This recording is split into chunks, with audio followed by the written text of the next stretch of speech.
Well, we just got through firing an original Italian Beretta BM59 battle rifle. When I say original, I'll clarify. This is one of those that was parts kits were brought over and receivers brought over from Italy, and they were assembled here by Springfield Armory. You can see it says it's original PB Pietro Beretta receiver, but it was assembled here to get around. I don't know why they did it. They had their reasons, I'm sure. It was back in the 80s before the 89 ban. Maybe Beretta just wasn't interested in making semi-autos. Who knows? They did earlier ones like the BM62, but we'll get into that later. Essentially, this is a highly modified M1 Garand. Starting from the muzzle end, we've got an 8-10-inch barrel, flash hider combination grenade launcher, M16 NATO spec style bayonet lug, flip up, very tight grenade sights, bipod, as you can see. It's a light bipod. It kind of reminds me of the one on the Swiss STG-50.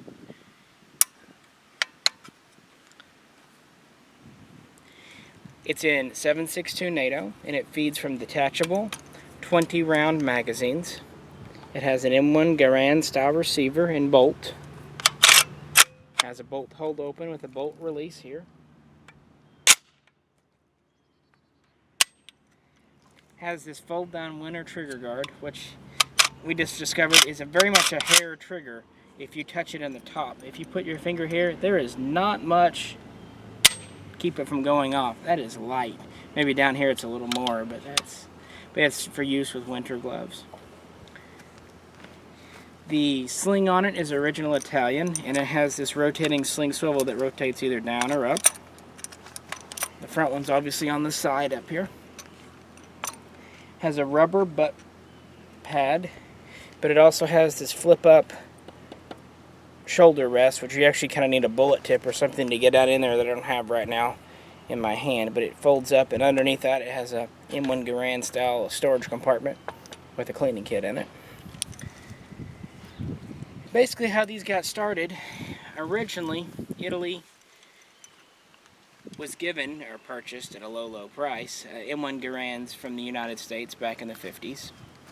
In the mid-50s, the Winchester production line was started back up in Italy. They purchased basically the whole thing, and they started making essentially just straight M1 Garand copies in 30-06. Then they started to change things. One of the first changes, they went to 7.62 NATO in these detachable mags. The early BM59s retained the 22-inch barrel. They did have a muzzle brake put on them because they were select fire. Some of them were still semi-auto. Then as time went on, they introduced more and more changes, such as you see here, a carbine length barrel, and most all of the military ones were then select fire in 7.62 NATO. Back in the early 60s, Beretta exported with a BM62 to the United States. It was a BM59, but it was quite sporterized. It had a straight rubber sporter butt plate, had no grenade sights, no bipod on it. Nicely made guns, but back then they thought people would be more interested in a sporter type weapon than a military type. So even though they weren't exactly laws preventing them from making it look more like their issue gun, they thought commercially they'd get away with it better to sporter it up a bit.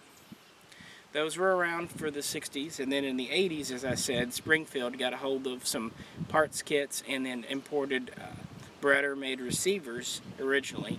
Later on, they made their own receivers from either partially constructed forgings from Italy, or they just used their own straight from USA. This is one of the earlier ones that has the Italian receiver, which is kind of nice. I wanted one of these for years, and I traded for one a few years ago, but needed to, just move it along. Didn't have the capacity to keep it back then. Tried to buy it back for years and never was successful, so I ended up just purchasing one, and here it is. I figured the prices weren't going to get any cheaper on them, but I've always enjoyed Beretta stuff, and it's kind of neat. It's an M1 Garand style. It's a little bit shorter and lighter. Shoots a more modern cartridge. Nice trigger on it. A little bit shorter gun overall, a little bit lighter, a little bit bulkier in the handguards because of course the bipod, and has some stuff on the barrel that makes that a little heavier up there than just a stripped muzzle, but it looks neat. It's just kind of an interim thing. This is more of an M1 Garand than say the M14 or M1A internally. I mean, it definitely has more in common with the Garand than an M14.